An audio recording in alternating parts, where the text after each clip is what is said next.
अगर हमें शुद्ध होना है तो शुद्ध होने के लिए कुछ टारगेट होना चाहिए। कहाँ तक शुद्ध होना है, क्या टारगेट है हमारा, क्या बनना है। तो इसलिए हमें कई आचार्य शिक्षा देते हैं 5 रसों में जाकर भगवान की सेवा करनी है, टारगेट होना चाहिए।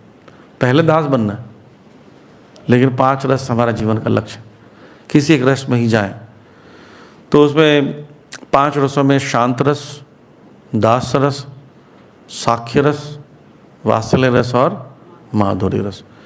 तो अलग अलग रसों में व्यक्ति अलग अलग उसका झुकाव होता है, और कोई व्यक्ति जिस भाव में है उस भाव में संबंध बनाता है।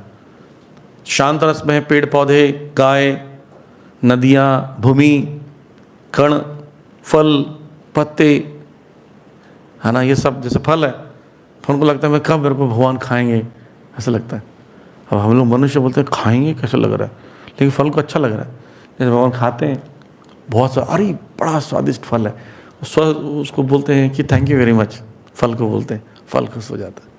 ये नहीं कि मर जाएगा, क्योंकि क्या है वो सब कुछ स्पिरिट वहाँ पर। फिर जब खा लेते हैं भगवान तो फल वापस वहीं पर लग जाता, कल फिर से सेवा करूँगा। भगवान कृष्ण जिस पेड़ के पास बैठ जाते सारे फल झुककर पास आ जाते कि हमें खा लें भगवान। शांत रस में इस प्रकार सेवा करते हैं। गौवें कृष्ण को देखकर नाचने लगती। या भगवान बड़े हो गए, गौचारण 7 साल हो गया भगवान जी को। उस समय वत्स चारण करते थे, यानी गाय के बछड़े को ले जाते थे, बछड़े बड़े हो गए। अब ज़्यादातर क्या होता है, जिस प्रकार का पिताजी का व्यापार रहता है या व्यवसाय है, वृत्ति है, वो बच्चों को डाल दिया जाता है। आपने देखना छुट्टियों में दुकान में बच्चों को बैठा देंगे, जितने भी सेठ जी होते हैं दुकान वाले, नहीं, वो बैठ जाएगा, जाओ पॉलीथीन लेकर आओ 2 रुपये वाला, 3 रुपये वाला लाओ, ये सामान ले आओ, सिखाते हैं। देख रहा है सब्जी वाली दुकान में उसका बेटा बैठा हुआ छुट्टी के समय में, कुछ सीख रहा होगा, राइट। तो कहने का मतलब है कि जो वृत्ति होती है पिता की, वो पुत्र उस वृत्ति को सीखता है या सिखाया जाता है। तो इसलिए क्या करते हैं, बच्चों को, ग्वाल बालों को बछड़े दे देते हैं, और बछड़े कैसे गांव के आसपास चारागाह में चरने जाते हैं, प्रैक्टिस कर लेते हैं, प्रैक्टिस हो जाती है। अब वो बड़े हो गए तो बछड़े बड़े हो गए, पर भगवान इतने जल्दी बड़े नहीं हो गए, गाय बछड़े जल्दी बड़े होते हैं। भगवान अभी 7 साल के हैं। 7 साल का व्यक्ति जो है वो गाय को नहीं चरा सकता, लेकिन वो जिद कर रहे हैं। तो बोले ठीक है। नंद बाबा बोलते हैं कोई बात नहीं, जले जाने दो, बच्चे बच्चे हैं, एक साथ चले जाएंगे गौचारण के लिए। क्योंकि गौवें जितनी जो बड़े हो गई थी, जो दूध पीना बंद कर दी थी, वो कहाँ जाकर रुक जाती थी, भगवान के घर के सामने, नंद भवन के सामने, और जोर जोर से रंभा रही, माँ माँ माँ कर रही, वहाँ पर रंभा रही है। तो सब बोलते हैं जी क्या करें, ये बछड़े जो बड़े हो गए हैं, ये कोई नहीं जाता आगे। तब कृष्ण को गौचारण के लिए तैयार किया गया। कृष्ण ने वृंदावन में कभी भी चप्पल नहीं पहने। यही कारण से कई आचार्य लोग चप्पल नहीं पहनते वृंदावन में, पहने ही नहीं। बोले जब जितने भी गौवें हैं, गौवत्स हैं, इनके पैरों के नीचे चप्पल नहीं तो मैं क्यों पहनूं, इनके पैर में भी तो चुभता होगा, मैं क्यों पहनूं। ये भाव था शांत रस में आदान प्रदान। वो सेवा कर रही है, जैसे ही कृष्ण आएंगे अपने आप थनों में दूध आ जाएगा, और वो क्या करती हैं, थनों से पिचकारी अपने आप निकलता है कृष्ण की ओर, और कृष्ण खड़े होकर पी रहे हैं। तो ये बोलता है रेसिप्रोकेशन शांत रस में। और दास्य रस में जो नौकर चाकर हैं वो भी सेवा करते हैं भगवान जी का। भगवान जी के घर में नंद भवन है 84 खंबे का, तो वहाँ पर नौकर चाकर भी होंगे ना। हम सुनते हैं इंद्र का यज्ञ होने वाला है, तो यशोदा मैया ने क्यों गोवर्धन पूजा के कुछ दिन पहले ही, 1 दिन पहले लगभग, उन्हें क्यों माखन बनाया कृष्ण के लिए, क्योंकि सारे नौकर चाकर किस में लगे थे, इंद्र की पूजा में। तो इसलिए बोली कि मैं बनाती हूँ आज मेरे बेटे के लिए। कभी कभी होता है घर में बहुत बड़ा फंक्शन होता है, तो शहर के नौकर चाकर घर को सजाने उजाने लगे हुए हैं, तो अपने बच्चे के लिए माँ खुद ही कुकिंग करती है, आज मैं कुकिंग करूँगी मेरे बेटे के लिए 26, ये भाव रहता है। तो वो ये भाव में सेवा होती है। तो ऐसी नौकर चाकर भी हैं, इसका मतलब वो भी दास्य भाव में सेवा करते हैं, पर उनका दास्य भाव जो है कृष्ण के लिए बड़ा वो है, मतलब पर्सनल है। जैसे हमारा दास्य भाव में एकदम राजा के जैसे ट्रीट करते हैं, कृष्ण को नहीं। घर के नौकर कभी कभी बच्चों को भी पीट देते हैं, हाँ, कान वान खींच देंगे, डांटेंगे उनको, क्या कर रहे हो तुम। तो ऐसे कृष्ण कुछ शरारत करते तो उनको बांध भी देते थे, दास लोग, घर के दास, घर के नौकर चाकर। अरे होंगे राजकुमार किसी के, बदमाशी करते रहते। एक बार यशोदा मैया टब में स्नान करा रही हैं, भगवान जी को पानी निकाल के टब में डाल रही हैं, और से नल से निकल रहा है, छोटा सा टब है। तो इतने देर में क्या हुआ कि वह आसपास गौवें रंभा रही है। बोले क्या हुआ। यशोदा मैया दौड़ के देखने गई, उसे बगल में ही 2 नौकर खड़े हैं, उनको बोलती है जरा देखना, ये बच्चा कूद के भाग जाता है, शैतान है। तो कृष्ण क्या कर रहे हैं, पानी में छप छप छप छप ऐसे कर रहे हैं। तो एक थप्पड़ मार के दे, चुप, बिल्कुल मस्ती करते। कृष्ण डरे हुए, नौकर चाकर से डरे हुए। सोच, ये रेसिप्रोकेशन है। और कृष्ण उनको खिलाते हैं, कुछ कुछ चीज ला के देते हैं उनके साथ। परिवार के पुराने जमाने में सदस्य, जो परिवार में जो नौकर होते हैं वो घर के सदस्य जैसे रहते थे। ये हो गया उनका दास्य भाव। और साक्य भाव जानते ही हैं, उनके साथ खेलना, कभी कभी उनको हराना, उनकी पीठ पर चढ़ना। कृष्ण सोचो, जब उसको दाम कहते हैं, जब आप हार जाते हैं तो दाम देना पड़ता है।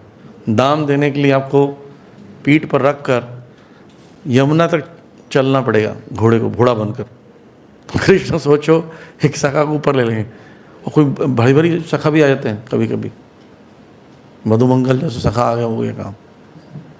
एज में कहीं ज़्यादा भी लोग होते हैं, चढ़ जाते कृष्ण। बोले तुम कितने भारी हो। बोले बहाने मत करो, जब तुम्हारी दाम देने की बारी है बहाने करते हो, तुम भारी नहीं हो, चलो। कृष्ण उठा के जैसे बेचारे चल रहे हैं। बोले तुम भारी हो, तुम उतार दूँ। बोले नहीं, चुपचाप चलो। और लेके जाते हैं वहाँ तक। फिर कृष्ण थक जाते हैं, बोलते हैं मैं थक गया हूँ, इतने भारी मुझे सेवा देनी पड़ी। तो वही सखा उसका शरीर के मसाज कर रहा होगा, पैरों के मसाज का मसाज, कृष्ण को पानी पिला रहे होंगे, कृष्ण को जूस पिला रहे होंगे। तो इसी प्रकार से ग्वाल बाल जो है आदान प्रदान करते थे। वात्सल्य रस में गोपियाँ हैं, जो बड़ी गोपियाँ, वृद्ध गोपियाँ, जो काकी हैं, चाची हैं, मामी हैं, उन सब का भी रिलेशन है। वही जाते जाते कभी कान खींच देना, कभी गाल खींच देना, कृष्ण का बाल खींच के चले जाना। प्यार से नहीं करते ऐसे बच्चों को, गोलू करके चले गए, वो सब कर रहे हैं प्यार कृष्ण को। और वो खींचते रहते हैं, ये काकी मत किया करो मुझे, ऐसा कर रहे हैं। और यशोदा मैया कर रही हैं। और सब लोग उसको कभी सड़क पे देख ली, इधर आ, नाच के दिखा,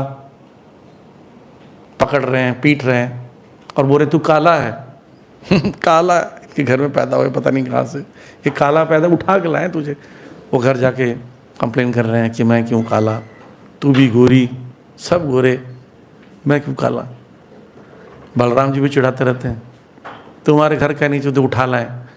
बचपन में ऐसा बोलते थे ना बच्चों को, बोले हमारे घर में तो थोड़ा डिफरेंट दिखता है।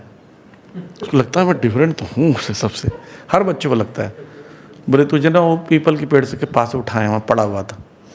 उसको लगता है, एक लगता है कि परिवार मेरा नहीं है, मैं कहीं और का हूँ, ये मेरे माँ बाप नहीं है। उसको दुख होने लगता है, कितना प्रेम करते हैं मुझसे, मैं भी कितना प्रेम करता हूँ, ये मेरे नहीं है।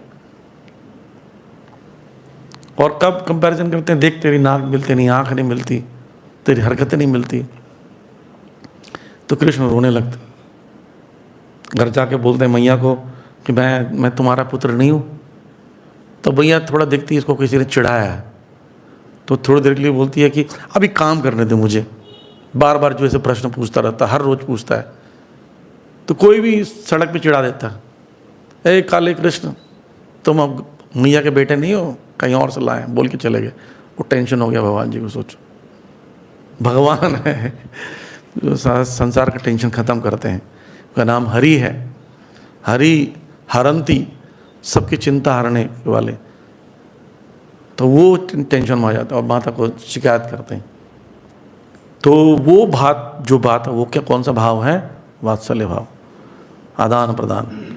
फिर आता है स्वकीय परिकीय माधुर्य भाव। स्वकीय जो भाव होता है उसमें माधुर्य रस में दो भाव होते हैं, स्वकीय माधुर्य रस, परिकीय माधुर्य रस। स्वकीय में कौन है? जो रानियां हैं, है ना, जितनी भी रानियां पटरानियां हैं उनकी, वो सब क्या है? स्वकीय भाव में उनका विवाह हुआ है, साथ में रहते हैं विधिवत। और व्रज की बालाएं, तरुण मित्र थी उनकी, वो अनब्याह हैं। 16 वर्ष तक रहे, भगवान के साथ मैत्री भाव, परिकीय भाव रखा, घूमे फिरे। तो बालिकाओं और रानियों का शास्त्र तक व्रत, स्नान, अग्नि यज्ञ द्वारा कठिन तपस्या करनी पड़ी, लेकिन ये सब अनुष्ठान अपने आप में परिपूर्ण नहीं है ना। सबसे परिपूर्ण क्या है? भगवान की भक्ति। तो इनके 5 अवस्थाओं में जो भगवान से संपर्क बनाते हैं, तो इससे जो भगवान को आकर्षित हम करते हैं प्रेम से, जैसे कि इन पत्नियों ने किया या ब्रज की बालाओं ने किया, तो ये कोई साधारण कार्य नहीं है। और ये भौतिक होता तो ये चर्चा सुखदेव गोस्वामी नहीं करते। सुखदेव गोस्वामी ब्रह्मचारी है, ब्रह्म सिद्ध व्यक्ति, पुण्य आत्मा है, मुक्त आत्मा है, वो चर्चा करके आस्वादन क्यों कर रहे हैं अगर भौतिक है तो? कोई शुद्ध ब्रह्मचारी सन्यासी वो ऐसी स्थितियों को चर्चा ही क्यों करेगा? आलिंगन चुंबन की बात है, जरूर ये दिव्य है ना। तो इसलिए ना ही भगवान चैतन्य महाप्रभु ग्रस्त जीवन त्याग करने के पश्चात इन विषयों पर अति आकृष्ट होते। भगवान चैतन्य महाप्रभु क्या किए? घर त्याग दिए, संन्यास लिया। संन्यास लेने के बाद माधुर्य भाव की चर्चा कर रहे हैं, कोई करता? बताते हैं कि सन्यासी को एक गर्भवती स्त्री से मिलना नहीं चाहिए। स्त्री से तो मिलना नहीं चाहिए, गर्भवती स्त्री से बिल्कुल नहीं मिलना चाहिए, क्योंकि उसमें चिंतन हो सकता है संभोग का। लेकिन वो गोपियों के भाव को, कृष्ण के आलिंगन चुम्बन की बातें कर रहे हैं, तो ये दिव्य होगा तभी तो कर रहे हैं। सन्यासी लोग क्यों चर्चा करते हैं? बड़े बड़े महात्मा लोग क्यों चर्चा कर रहे हैं? ये तो बहुत वल्गर टॉपिक लगना चाहिए, नहीं। तो उस प्रकार से इसका मतलब है कि कई अच्छी तपस्या कर कर हम ऐसी स्थिति को समझ सकते हैं। तो सोचियो कि जो उनके साथ रह रहे हैं उनका क्या सौभाग्य होगा, जो पटरानियों का, रानियों का। यानी मैं बहुत अच्छी तपस्या कर कर भगवान की लीलाओं को समझने का प्रयास कर पाऊंगा, और जो ऑलरेडी जो रह रही हैं स्त्रियां, उन्होंने क्या नहीं किया होगा, कितनी महान उनकी स्थिति है, इसका वर्णन कर रही हैं हस्तिनापुर की स्त्रियां।